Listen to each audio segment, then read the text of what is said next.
Is it an interpellation, Your Honor? I'd like to ask the gentleman from Pampanga, Tarlac, is he standing up to wish to interpellate the Senator Margaleta, what is the gentleman pleasure? from Cavite? You're recognized. What is the Thank you, pleasure? Mr. You're President. Seeking the floor.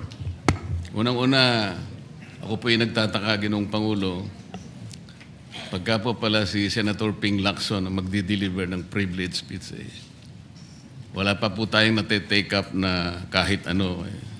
Siya pala ay masyadong special dito sa chamber natin. Kasi po, pagka kami, lalong-lalo na ako, minsan patatapusin na lahat muna. Aabot po ng halos alas 7 hanggang alas 8 ng gabi. Kaya kung minsan po, pag ako nagdi-deliver ng speech, wala na si Senator Lacson.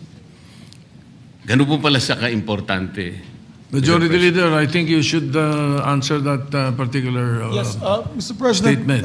yung privilege speeches, alam mo, dalawang linggo na lang po naiiwan with due respect to Senator Marcoleta. Talagang tinutulak natin yung legislation. Una, yung privilege speeches, we put always, and it's been a practice in the past, in the tail end of the discussions, because the privilege speeches can take up a lot of time. Yung nangyari po kasi kahapon, sa speech ni Senator Marcoleta, with due respect to the two sides, binanggit po niya yung pangalan ni Senator Lacson. So it is obvious that Senator Lacson would like to respond. So usually when it is personal and collective privilege, especially when they're trying to defend themselves, kasi gusto mong i-defend depensa ng sarili mo, binibigyan po natin ng pagkakataon. Ang senador na tumayo at any given point in time. Kaya kung sinabi din po sa akin ni Senator Marcoleta kahapon na ito po ay personal and collective dahil galit ako kay Senator Lacson, ginawa kong agad-agad. Pero hindi po niya kwento sa akin ano yung purpose ng kanyang speech. Kaya nung linapitan niya po ako for speech, binabigyan po natin Senator Tulfo muna, pagkatapos si Senator Tulfo, Senator Marcoleta naman po. Pero yung laman po ng speech si Senator Marcoleta ay binabanatan isang member ng Senado. Obviously, that member of the Senate will stand and defend themselves. We have to give them priority. It goes for any member of the Senate, Mr. President. We will give that privilege to any member of the Senate. Thank you. All right, thank you. Mr. President, ang sinasabi ko lamang po ay ngayon ko lang po na nakita ang ganitong special treatment. Hindi ko naman sinasabi, Mr. President, na lahat ay ganito. Kasi po yung kauna-una, yung una pa po bago ito, Mr. President, naalala ko, tinapos muna lahat po ng bisita, pati po yung mga galing sa Southeast Asian Games. At kahuli-hulian nga po, inabot po ako ng alas 8 ng gabi. Yun lamang po. Ngunit gusto ko pong makapagtanong sana sa ating ginagalang na Senador Ping Lacson kung siya po ay papayag. My pleasure, Mr. President. Hindi ko po alam, Mr. President, Your Honor, kung paano ko, saan ako mag-uumpisa sapagkat hindi ako ang subject matter ng aking diniliver na privilege speech kahapon. Kaya kung sagutin at iisa-isahin sa inyo, ngunit ang nangyari, parang ad hominem ang nangyari. Sa akin po, natutukoy lahat ang inyong privilege speech ngayon, samantalang ang inaasahan ko ay sasagutin nyo yung privilege speech kahapon. Kasi kung ganun pong mangyayari, Mr. President, malilihis na naman po tayo sa inaasahan ng ating mga mamamayan. Dito lilitaw ngayon ang nauna pong mga patakarang nakita ko sapagkat kailanman hindi natin makakalimutan at huwag nating kalimutan na talaga pong nilimas po ang kabang bayan. Yun na po yung gusto nating pag-usapan dito. Kung sasagutin ko po ng isa-isa ang ibinibintang po ninyo sa akin, maliliis na naman po ang pinag-uusapan na kailangan na po ng taong bayan na malaman na po ang katotohanan. Sino po ang may pakana? Sino po ang mga mastermind sa nangyaring nakawan sa ating kabang bayan? Ito po ay hindi pangkaraniwang pagnanakawan, Ginoong Pangulo. Yun po ba ang gusto niyong mangyari, Ginoong Ping Lacson? Negative po. Siguradong hindi po yun. Bakit Kayo po naglilihis, sino pa po nagsimula nito? Nung Bakit una pong po privilege speech ninyo, hindi ko na sinagot kasi ayoko magkagulo. Pero enough is enough. Kahapon, nanonood ako sa aking opisina, gusto kong bumaba, kaya lang malalim na ang gabi at ayoko maabala yung trabaho sa Senado. Kaya nagsabi ako sa ating Senate President at ito'y na-manifest niya kahapon, narinig ko, na I was told na sasagot ako ngayong araw na ito. Wala pong gustong maglihis sa usaping flood control. Ako nga po, very passionate po ako dyan, mulat sa pool. Wala po kayo rito. Ako po'y talagang lumalaban sa korupsyon. Pagdating sa national budget, pagdating sa lahat ng usapin, hindi nyo po matatawaran ang aking hangarin, maituwid ang lahat ng katiwalian dito sa ating bansa dahil hindi po tayo muusad. Pero enough is enough. Patuloy po kayo sa pag-atake sa akin. Balikan nyo po, res ipsa loquitur. Andyan po lahat eh. Wala po ko inimbento. Salita nyo po lahat yan eh. Sabi nyo, iniinsulto ko kayo. Sagutin nyo po. Totoo po ba o hindi yung ating napanood sa mga video? Totoo po ba o hindi yung aking mga binanggit? Tapos na po kayo. Tapos na po. Kasi po ganito May I eh. suggest that the two gentlemen address the chair instead of addressing each other. Sorry, Mr. President. Pagpaumanhin po ninyo, Ginoong Pangulo, ngunit nakakalimutan po ng ating Senator Ping Lacson na siya po ang nagumpisa sa ngayon lang eh. Ako raw po ay defensor ni Diskaya. Palagi niyang ipinipilit yon. Hindi niya makalimutan ang sinabi ko na nung ako po ay nasa Blue Ribbon Committee, tungkulin ko po kasi na ipaglaban ang sino man, witness man siya, resource person, siya po ang kauna-unahan na nag-apply ng Witness Protection Program. Sa aking palagay po, nung panahon na yon, ay kakailanganin namin siya sapagkat mga pangalang malalaki ang dapat na makuha natin. Hindi naman siya, ang ibig ko sabihin, si Diskaya po ang mismong nagbigay po ng kanyang kagustuhan. Nung una po, Mr. President, ayaw ko ang maniwala sa kanya. Kaya sinabi ko sa kanya, gumawa ka ng sulat, kahit sulat kamay, para sa ganon, walang masabi ang iba na parang ako pang nag-initiate sa'yo dahil hindi kita kakilala. Kailangan malaman muna natin kung ano ang laman ng iyong testimony. At kailangan ma-determine natin kung talagang meron kang may kukontribute na mga pangalan. Kasi importante na lumitaw ang mga pangalan ng mga taong talagang utak ng pagnanakaw na ito. Yun po ang pinag-umpisahan nun eh. Dahil mabigat ang kanyang gagawin, Mr. President, nakita ko sa kanyang kagustuhan na siya sumailalim sa Witness Protection Program. Kinilala ko naman yun, Mr. President. Malalagay nga sa alanganin ng buhay niya. Yun po naman yung nakalagay sa batas eh. Bakit ngayon akusahan ako na ako pa ang nagdidepensa sa kanya? Nandun naman po sa batas.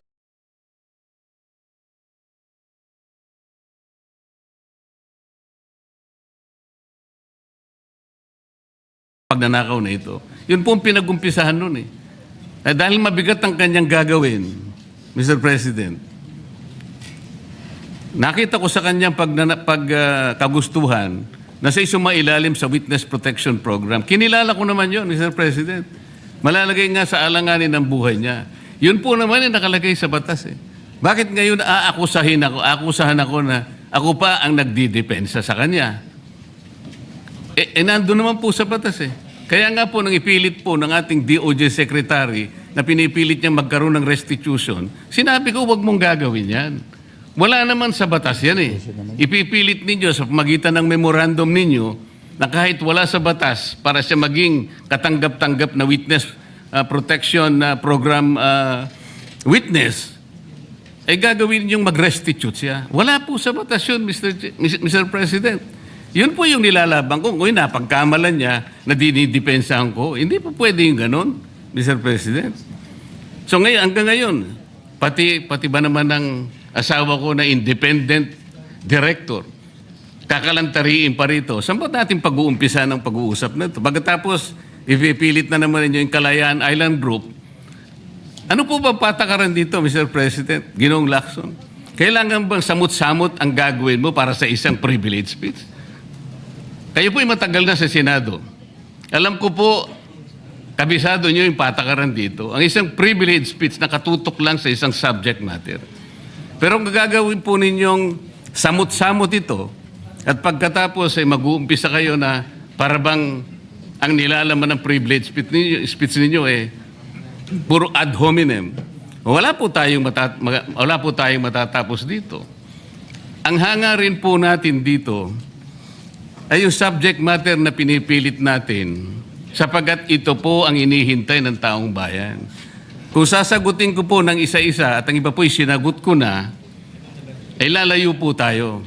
Ang akin pong tinatanong sa aking privilege speech kahapon ay bakit parang hindi ninyo pinagbigyan ang ibang mga tao na napakarami nilang dapat sabihin para sa ganun malaman natin ang katotohanan. Kayo po ang nagsabi, Senator Lacson, Sir President, napupuntahan natin lahat ng lugar na kung saan ang ebidensya. Hindi po ba kayo po'y nagpahayag noon dito sa plenaryo, Mr. President, Senator Lacson, na sinabi nyo na ang presidente ay name drop ni Yusek Bersamin. Hindi ko man lang po nakita yung kanyang katauhan na ipinatawag nyo dito. Samantalang napakalaki ng dapat niyang ipaliwanag sapagkat kayo po ang nagsabi sa pamamagitan ng pagtitiwala ninyo sa ibinigay na testimony ni Yusek Bernardo na niname drop niya ang presidente. 100 billion pesos po pinag-uusapan dito na kung saan ang porsyentong tinanggap nila sang-ayon din sa inyong pagpapahayag ay 8 billion pesos. Nagtataka po kami, ang taong bayan, hindi nyo man lang pinatawag si Yusek Bersamin. Nagtataka din po ako. Alam po ninyo ito. Nakiusap, nagpresenta si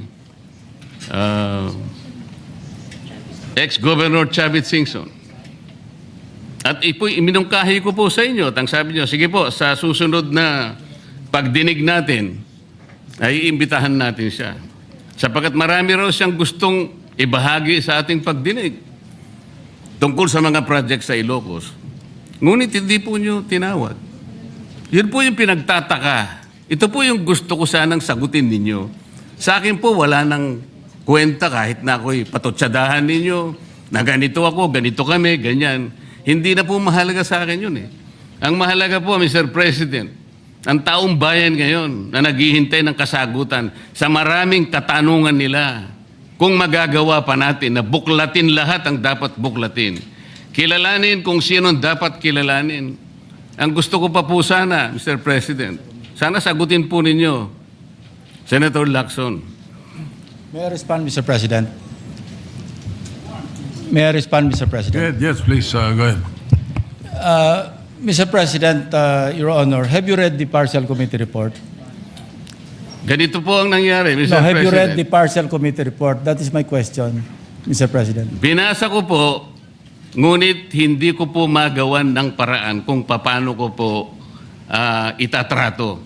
Kasi kahit na po ganun ang nangyari, tiningnan ko po eh. Kaya lang, sabi ko sa mga staff ko, nung mag-meeting kami, bakit ka ako wala man lang pirma ito? Ito po taliwas po sa inyong ipinahayag kahapon. Sinabi nyo rito, If I may be natanggap allowed, ko. Mr. President.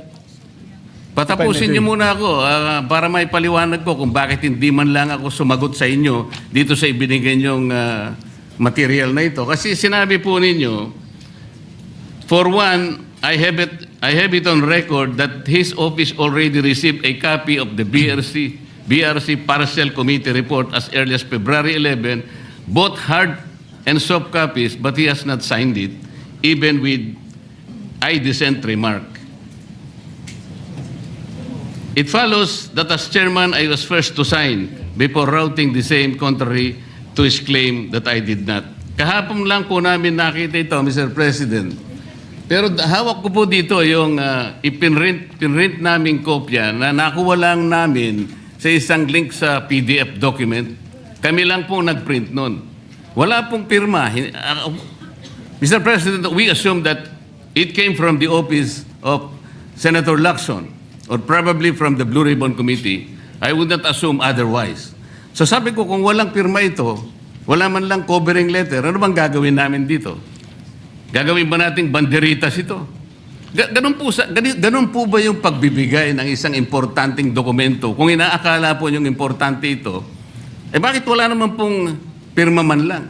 Sa akin So palagay, hindi po ganun ang pagtrato sa amin bilang miyembro ng Blue Ribbon Committee. Dapat man lang sana, kahit na initial nyo lang po at meron siguro kayong instruction doon, anong gagawin namin dito? Now, before Senator Lacson responds, will you answer the question? Did you read it or not? That was the question. Yes, Mr. President. You read it. Okay, Senator Lacson, go ahead. Yes, Mr. President. I mentioned it in my privilege speech. Binigyan po natin ng tikitikis ang kopya na may watermark ng kanya-kanyang opisina. Una, nagkaroon po tayo ng isang masamang experience na nag-leak yung nauna ng ni-route na committee report. So naisip namin, para matunto natin kung saan opisina manggagaling ang leak, bigyan natin ng tikitikis ang kopya. Hindi po talaga pipirmahan yun kasi advance copy po yun eh. Nasabihan po namin ang kanilang mga staff na kapag ready na sila na pumirma at nabasa nila, hudyatan nila kami, ipapadala namin yung physical or yung hard copy. Nandun po yung signature page, nakapirma po ako doon. Hindi ko po pwede ikalat yun nang wala akong pirma kasi ako yung chairman. Hindi niyo po narinig yung aking paliwanag sa aking privilege speech na talagang walang pirma yung aming ikinalat sa bawat miyembro. Dahil yon para lang mapabilis kasi 400 pages po. Alam ko magtatagal mabasa. So para simultaneously, isipin niyo po Mr. President, kung isang kopya lamang yon na aking igagala sa 17 o 20 miyembro ng Blue Ribbon Committee, isang taon po, baka hindi pa tapos mabasa. So gumawa kami ng nag-devise po kami ng isang pamamaraan para simultaneously, sabay-sabay nila mabasa with the advice to their staff na kapag nabasa na at ready ng pumirma, sabihan kami, dadali namin yung kopya na mayroong signature page at sa kanila pipirmahan. Katunayan kahapon po si Senator Bam Aquino. Binigyan namin sa kanya yung may signature page at pumirma siya. Hindi po matatapos kung yung 467 yata na pages, iisa-isahin namin iikot. Mahirap po. Gumawa na nga kami ng paraan para matakil na sa floor, ma-defend ko, at makamove forward tayo na tulad ng binanggit ko sa aking privilege speech, simula na tayo uli ng mga panibagong pagdinig. Ngayon, sinabi po ni Senator Marcoleta na bakit hindi inimbitahan si Undersecretary Bersamin. Kaya ko po tinanong, kung nabasa niya na yung report, kung meron po siya maipakita sa akin doon sa committee report o doon sa TSN, doon sa minutes ng pagdinig na nabanggit ang pangalan ni Undersecretary Bersamin. Bukas na bukas din po o bigyan natin 3-day notice rule. Tatawag po ako ng pagdinig, ipapatawag natin si Undersecretary Bersamin. Ang binabanggit niya po yung aking interpellation sa DBCC na kung saan si Undersecretary Bernardo gumawa ng personal na sulat kay Pangulong Bongbong Marcos. At sinasabi niya doon na ito yung mga personalidad na alam niya, na naalala niya na mayroong allocable at kung ano-ano pa. Wala po sa Blue Ribbon Committee minutes yun. Sa labas po yan sa plenaryo, sa DBCC, sa National Budget Deliberation.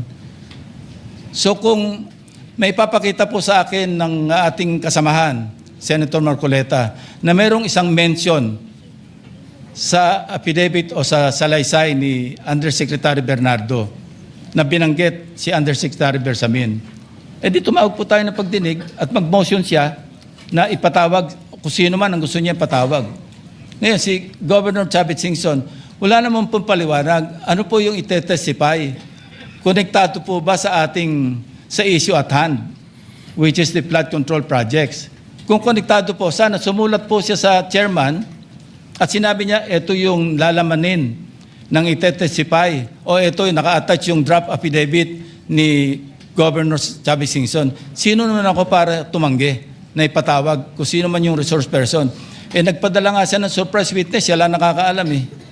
Hindi ko po inawat eh. At Mr. nung- President, No, sandali po, hindi pa ako tapos. At nung hinanap kong pilit, pinagtanong ko yung mga addresses, lahat ng mga kakilala ni Gutesa.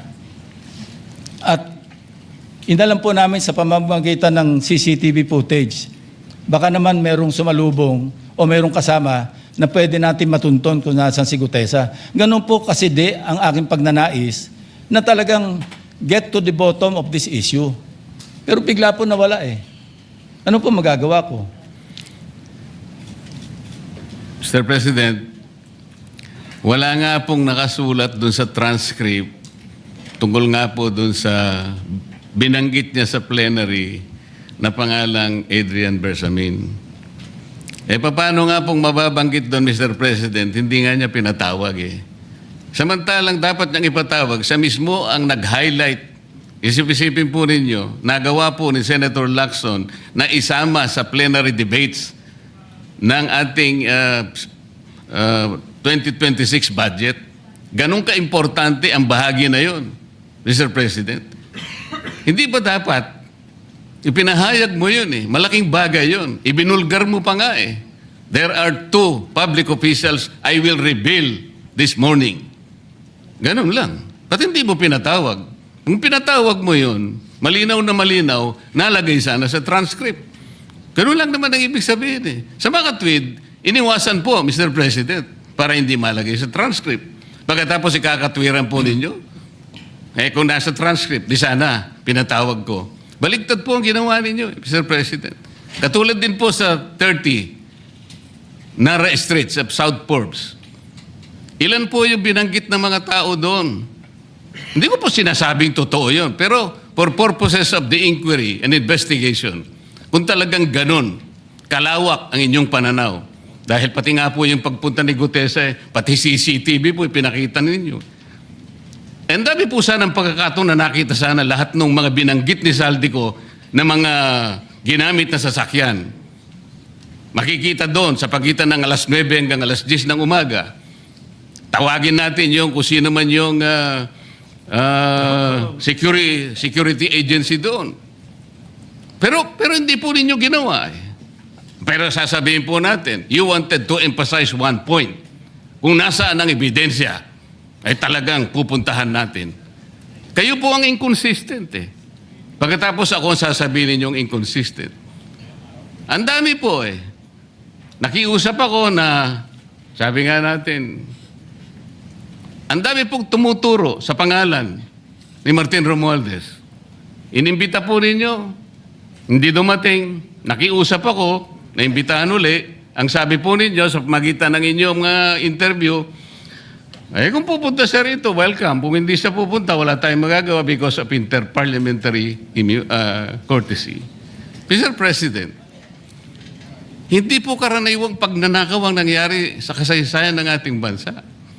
Hindi po ba ninyo naiisip, mismong kabang bayan ang tumagilid, pagkatapos magtatago kayo sa prinsipyo o doktrina ng interparliamentary courtesy?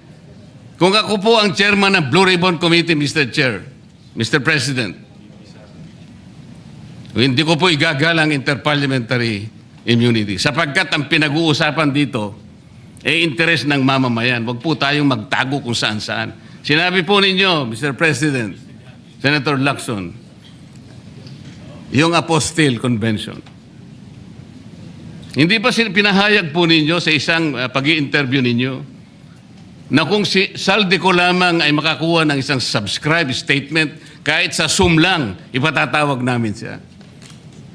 Bakit hindi po ganun ang ginawa ninyo? Pwede naman siyang mag-Zoom pagkatapos na magkaroon ng apostilled sworn statement. Bakit hindi po ninyo ginawa? Meron naman pong Zoom eh. Natatakot yung tao. Nanganganib ang kanyang buhay. At palagay ko naman, nanganganib nga talaga. Iintay pa po ninyo na humarap sa inyo? Pwede naman ang Zoom eh. Kung talagang gusto nyong tuntunin ang lahat ng mga ebidensya na dapat nating puntahan. Ito po yung pinupunto ng aking privilege speech kahapon eh. Hindi ko nga po alam na kapag ako po ang magdi-deliver ng privilege speech, Mr. President, palagi po kayong nawawala. Kasi nga, nasa bandang huli na po ako eh. Pero kung talagang gusto nyo lamang, alam nyo naman nasa agenda po natin kung sino po ang tatayo para mag-deliver ng privilege speech. Eh. Ayoko pong isipin na sinasadya ninyo. Ngunit narinig naman po ninyo eh. Mr. President, pagkatapos isasama yung Kalayaan Island Group, ano po ba talagang pinag-uusapan natin dito? Yung kapakanan ng bayan, pinipilit po nyong pinagtatanggol ko ang China. Sa March 12 po, Mr. President, Senator Lacson, sana po may panahon kayo sapagkat ipinatawag ko sa magitan ng isang resolution at ito po ay alam na ni Senator Erwin. Pinatawag ko po ang NAMRIA, pinatawag ko po ang Philippine Coast Guard, Philippine Navy, ang DFA, pinatawag ko rin po si Justice Carpio at saka yung professor sa UP. At kung sino man po ang interesado, pero once and for all, malaman po natin dito kung sino ang sinungaling, kung sino ang makatsina, kung sino ang naggagaling-galingan at nagpapanggap na expert in international law. Sana po, Senator Lacson, nandun po kayo. Mr. President, may we hear from the chairman of the Foreign Relations Committee because his name was mentioned. May I just confirm if indeed he will call for a hearing and invite those people mentioned, Mr. President, with due respect. Well, as requested, if you would like to respond, Senator Erwin Tulfo. Thank you, Mr. Chair. This morning, I have received a letter from the Department of Foreign Affairs citing that they cannot attend, including NAMRIA, Mr. Chair, and we have already written to the various chiefs of staff of the members of the Committee on Foreign Affairs. They cited, including NAMRIA, that they cannot attend because of the fact that it is a matter of national security, Mr. President. And I also have a copy that will be sent to your office, Mr. President. The reason given by NAMRIA, the Armed Forces of the Philippines, and the Department of Foreign Affairs, Mr. President. In other words, Mr. President, the gentleman from Pampanga and Tarlac is confirming something that is not confirmed. Mr. President, that is too much of a statement. Kausap ko pa lamang ang chairman at kaming dalawa po nagkakausap at niremind pa nga ako yung mga nakarang araw na March 12, okay ka na. So, ang sabi ko sa kanya, ito po ang dapat nating maimbitahan.